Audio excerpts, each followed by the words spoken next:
nakikipag-usap po ako sa tao. Nandun lang po ako sa kwarto ko. Lahat po ng nandun sa akin phonebook, inisa-isa ko po yan. Inisa-isa ko pa. Nung naandito na po ako sa Libgood, ang sabi ko po, ito na. Dahil sa totoo lang po, ako po, hindi pa naman po kalakihan ng kinikita ko. Pero hindi ko po tinitigilan yan. Kasi po, hindi po ako nakatingin sa ngayon. Ang tinitingnan ko po, yung bukas na darating sa buhay. Meron po kaming munting handog sa inyo. Yan, grabe. Parang gusto ko umiyak. Ako nga pala yung yung panganay sa aming magkakapatid. So, 4 po kami, ako po yung panganay. So, ako lang po yung inaasahan sa pamilya namin, especially ng mga magulang ko, na talagang makaahon kami sa hirap. Medyo nawala na kami ng pag-asa, pero thank God, dumating po si Libgood.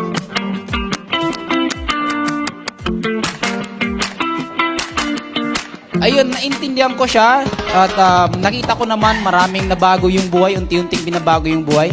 So, ayun, in just 6 months and 22 days, naging diamond rank po tayo dito sa Libgood.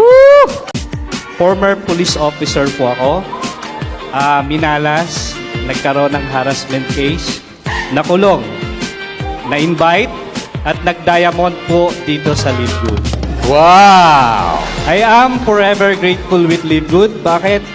Kay Libgood na po kinuha yung pang-bail ko po, pambayad sa mga lawyer ko. Nagawa ko po si Libgood. Ang style po kasi ng mga OFW, ang paalam lamang lagi namin sa amo namin is magsi-CR. Pero ang totoo, may nilalatagan kami sa CR. Yun, may lalatagan sa CR.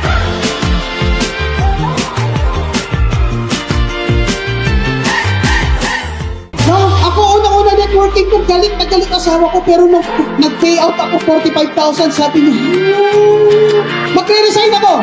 Hindi pwede, pag nag-resign tayo, walay tayo, uwi ako ng Mindanao. Eh, nakataw ko guys, paglabas ng cheque ng aking commission, sabi ko sa asawa, magre-resign na ako. Ang sabi niya, ikaw, maraming